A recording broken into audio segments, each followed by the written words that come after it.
Hello everyone, this is me, your friend from English. Today I'm going to start the chapter Bholi written by K.A. Abbas. But before proceed the chapter, I want you to subscribe my channel and hit the bell icon so that you will get the notification of my next video.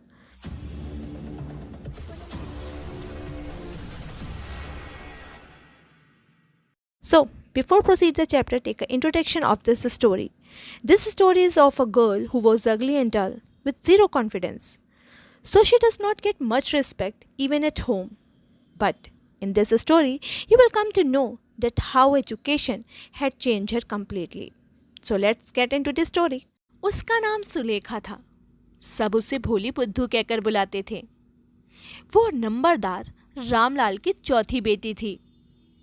बचपन में वो bed से गिर जाती है, जिसकी वजह से उसके ब्रेन का एक हिस्सा डैमेज हो जाता है और वो दूसरे बच्चों के कंपैरिजन में थोड़ी सी बैकवर्ड रहती है। और यही रीज़न है कि लोग उसे भोली बुद्धू कहकर बुलाते थे। इतना ही नहीं, जब वो पैदा हुई थी तो गोरी और सुंदर थी, लेकिन जब 2 साल की हुई तो उसे स्मॉल पॉक्स का अटैक पड़ा, जिसकी वजह से आंखें छोड़कर उसकी एंटायर बॉडी में स्मॉल पॉक्स के निशान बन गए। 5 साल तक तो वो बोल नहीं सकती थी और जब उसने फाइनली बोलना शुरू भी किया तो वो हकलाती थी, जिसकी वजह से दूसरे बच्चे उसका मजाक उड़ाते थे और कॉपी करते थे, जिसका रिजल्ट ये हुआ कि भोली ने बोलना कम कर दिया। रामलाल के 7 बच्चे थे, 3 लड़के और 4 लड़कियां। भोली उनमें से सबसे छोटी थी। वो एक प्रॉस्परस फार्मर था। उसके घर में खाने पीने की सारी चीज़ें रहती थीं। भोली को छोड़ के उसके सारे बच्चे हेल्दी और स्ट्रांग थे। उसने अपने लड़कों को सिटी में पढ़ने के लिए भी भेजा था और बाद में कॉलेज भी। सबसे बड़ी लड़की राधा की शादी वो ऑलरेडी कर चुका था। मंगला की मैरिज उसने फिक्स कर रखी थी। अब वो अपनी तीसरी बेटी चंपा की शादी के लिए सोच रहा था। उसकी तीनों बेटियां हेल्दी और सुंदर थीं, जिसकी वजह से उनके लिए ब्राइड ग्रूम ढूंढना ईजी था। अब रामलाल को चिंता थी तो सिर्फ भोली की, क्योंकि ना तो वो सुंदर थी और ना ही इंटेलिजेंट। जब भोली 7 साल की थी तो मंगला की भी शादी हो जाती है और उसी साल गांव में एक प्राइमरी स्कूल खुलता है, जिसकी ओपनिंग सेरेमनी परफॉर्म करने के लिए गांव के तहसीलदार साहब आते हैं और वो रामलाल से कहते हैं, तुम एक रेवेन्यू ऑफिशियल हो, गवर्नमेंट के रिप्रेजेंटेटिव, इसलिए तुम्हें गांव में एक एग्जाम्पल सेट करना होगा और सबसे पहले तुम्हें ही अपनी बेटियों को स्कूल भेजना होगा। उस रात रामलाल ये बात अपनी वाइफ से कहता है और जवाब में उसकी वाइफ कहती है, तुम पागल हो गए हो, लड़कियों को स्कूल कौन भेजता है, और अगर वो स्कूल जाएंगी तो उनसे शादी कौन करेगा। लेकिन रामलाल के अंदर ये बिल्कुल भी हिम्मत नहीं थी कि वो तहसीलदार की बात को डिसोबे करे। और फाइनली उसकी वाइफ उससे कहती है, मैं तुम्हें बताती हूँ कि तुम्हें क्या करना है। भोली को स्कूल भेज दो। वो ना तो सुंदर है और ना ही उसके पास दिमाग है, तो उसकी शादी तो होने से रही, वहाँ के टीचर ही इसे संभालें। अगले दिन रामलाल भोली का हाथ पकड़कर उससे कहता है, चलो मेरे साथ, मैं तुम्हें स्कूल ले जा रहा हूँ। भोली डरी हुई थी, क्योंकि उसे नहीं पता था कि स्कूल होता क्या है, कैसा दिखता है।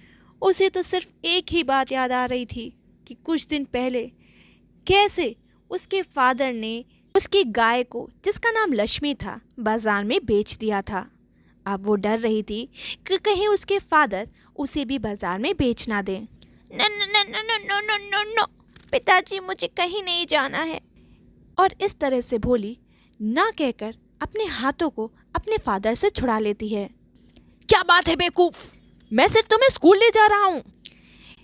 इसे अच्छे कपड़े पहना दो, वरना स्कूल के बच्चे, गांव वाले और टीचर हमारे बारे में क्या सोचेंगे। भोली के लिए कभी नए कपड़े नहीं बनते थे। उसे अपनी बहनों के पुराने कपड़े ही पहनने को मिलते थे। कोई भी उसके कपड़ों को ना तो सिलता था और ना ही धोता था। लेकिन आज तो भोली की किस्मत ही खुल गई थी कि आज उसे साफ सुथरे कपड़े पहनने को मिल रहे थे। ज़्यादा धुलने की वजह से वो कपड़ा सिकुड़ गया था और चंपा को नहीं आ रहा था, जिसकी वजह से वो कपड़ा अब भोली को मिल रहा था। अच्छी बात ये थी कि वो ड्रेस क्लीन थी। आज भोली को नहलाया गया और उसके सूखे उलझे बालों में तेल लगाया गया और कंघी की गई। इस सब को देखकर भोली को अब विश्वास हुआ कि उसे कोई ऐसी जगह पर ले जाया जा रहा है जो उसके घर से अच्छी है। जब वो लोग स्कूल पहुंचे तो बच्चे ऑलरेडी क्लासरूम में जा चुके थे। रामलाल ने भोली को हेडमिनिस्ट्रेस के हाथों सौंप दिया और वहां से चला गया। बेचारी अकेली भोली स्कूल के आसपास के चारों तरफ का एटमॉस्फेयर देख रही थी। उसने देखा कि स्कूल में कई रूम्स थे जहाँ पे लड़कियाँ पालथी मारकर चटाई पर बैठी हुई थी, कुछ पढ़ रही थी, कुछ स्लेट में लिख रही थी। हेडमिनिस्ट्रेस भोली को एक क्लासरूम में ले जाती है और उसे कॉर्नर में बैठने को बोलती है। भोली को कुछ नहीं पता था कि स्कूल कैसा होता है और वहाँ क्या किया जाता है।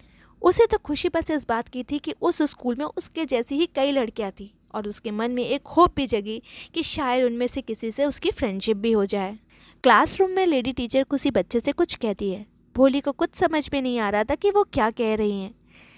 भोली अपने क्लासरूम में लगी पिक्चर से अट्रैक्ट होती है जो कि बहुत कलरफुल थी। सबसे पहली पिक्चर हॉर्स की थी जो कि ब्राउन कलर का था। उस हॉर्स का कंपैरिजन वो तहसीलदार साहब के हॉर्स से करती है जो गांव में स्कूल खोलने आए थे। फिर वो पैरट की फ़ोटो देखती है जो कि बिल्कुल उसके आम के बगीचे में आने वाले पैरट की तरह लगता है। और फिर वो एक काऊ को देखती है जो कि बिल्कुल उसकी लक्ष्मी की तरह थी। तभी वो अचानक नोटिस करती है कि उसके टीचर उसके बगल में खड़ी मुस्कुरा रही है। तुम्हारा नाम क्या है बेटा? भो भो भो भो। इतना कहते ही भोली रोने लगती है। वो अपना पूरा नाम नहीं ले पाती। उसकी आंखों से आंसू ऐसे निकल रहे थे जैसे कि मानो फ्लड आ गया हो। वो सर झुकाकर रो ही जा रही थी।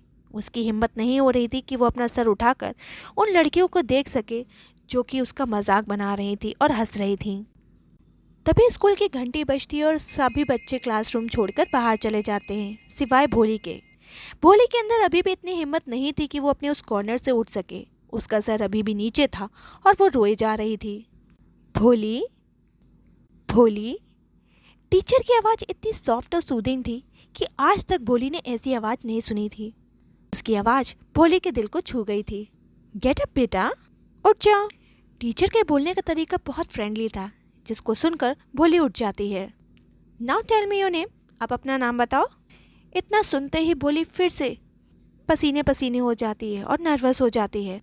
वो सोचती है कि क्या उसका हक लाना उससे फिर से शर्मिंदा करेगा, लेकिन टीचर ने इतने प्यार से उससे कहा था तो भोली ने एक बार फिर से ट्राई करने की सोची।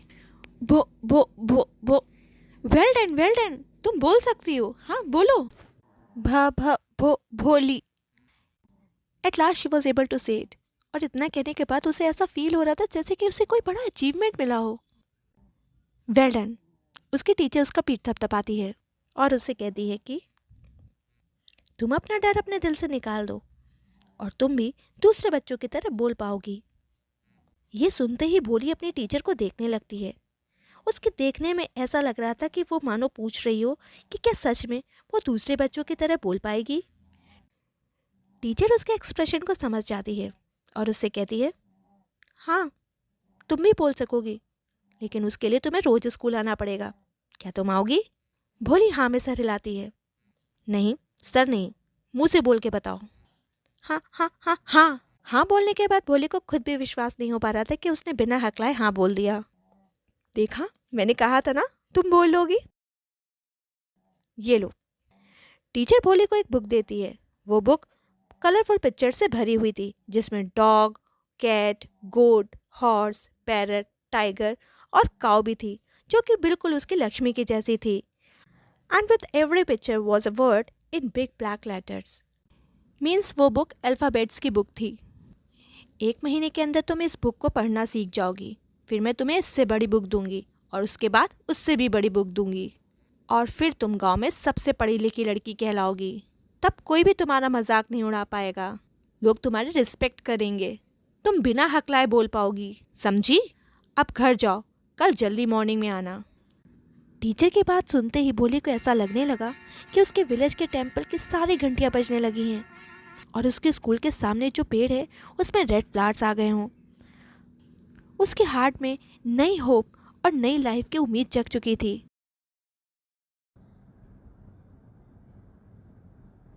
धीरे धीरे टाइम बीतता गया। भोली का गांव अब टाउन बन चुका था। उसका प्राइमरी स्कूल हाई स्कूल हो गया था। उसके गांव में अब टीन शेड के नीचे सिनेमा हॉल खुल गया था। कॉटन गिनिंग मिल स्टार्ट हो गई थी। यानी कि रॉ कॉटन को उसके सीट से अलग किया जाने लगा था। इसके साथ साथ वहाँ के रेलवे स्टेशन पर अब मेल ट्रेन भी रुकने लगी थी।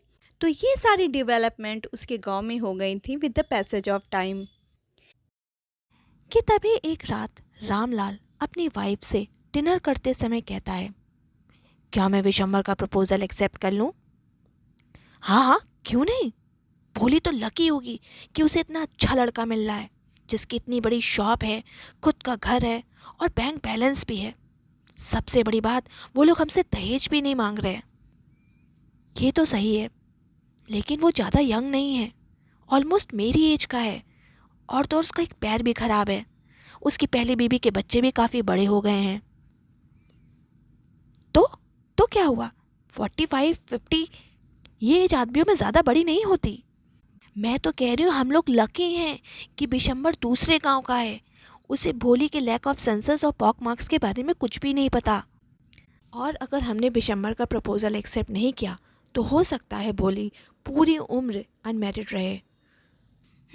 तुम ठीक कह रही हो, पर मुझे डर है कि भोली क्या कहेगी। भोली भोली क्या कहेगी? वो तो डम काऊ है, उसे जहाँ बांधोगे वो वहाँ चली जाएगी। शायद तुम सही हो।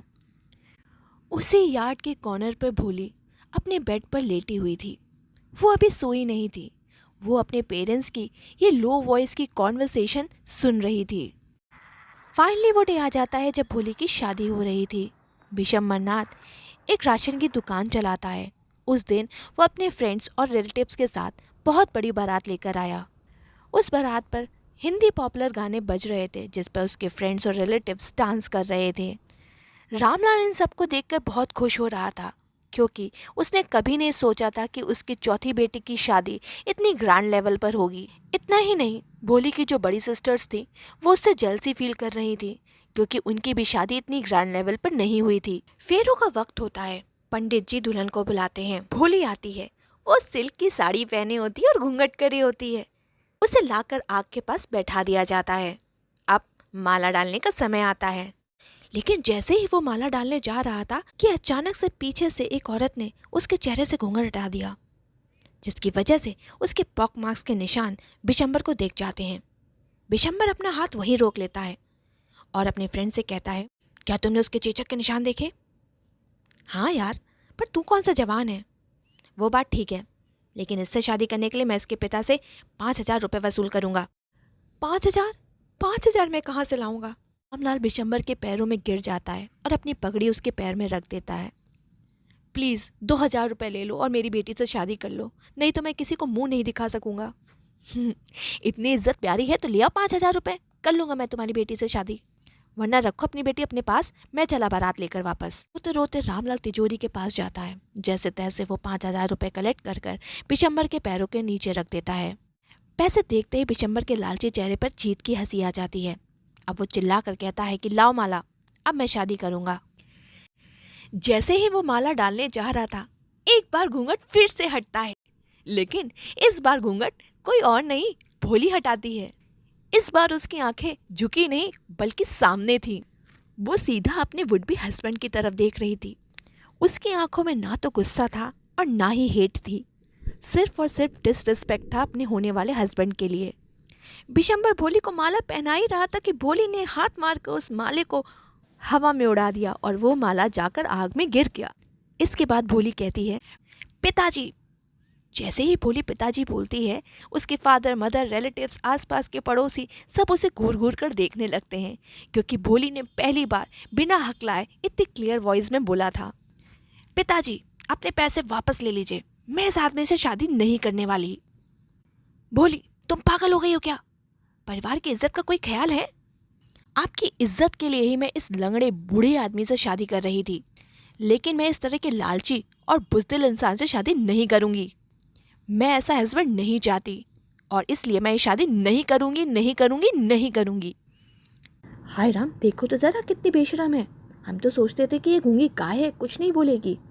हाँ आंटी, आप बिल्कुल सही सोचते थे। आप लोग सोचते थे कि मैं गूंगी गाय हूँ, इसका मतलब आप जिसके साथ जिससे मर्जी आए मुझे बांध देंगे, तभी तो इस बेदर्द इंसान के साथ मेरी शादी कर रहे थे। लेकिन अब ये गूंगी गाय बोलने लगी है, तो आप चाहती है कि मैं कुछ और भी बोलूं? बिशंबर अपनी बारात लेकर वापस चला जाता है। इसके बाद धीरे धीरे वहाँ जितने भी लोग थे वो अपने घर को चले गए। रामलाल एक ही जगह पर खड़ा अपना सर झुकाया था। फिर रामलाल भोली के पास जाता है और उससे कहता है, अब तुम्हारा क्या होगा? अब तुमसे कौन शादी करेगा? हम तुम्हारा क्या करेंगे? तुम्हारा क्या फ्यूचर है?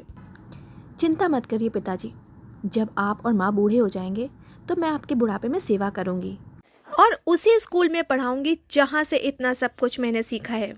क्यों मैम? हाँ हाँ, क्यों नहीं। भोली की टीचर बहुत देर से ये सब ड्रामा देख रही थी और बहुत ज़्यादा खुश थी कि किस तरह से भोली ने अपना एक ब्रेव फ्रेंड रखा।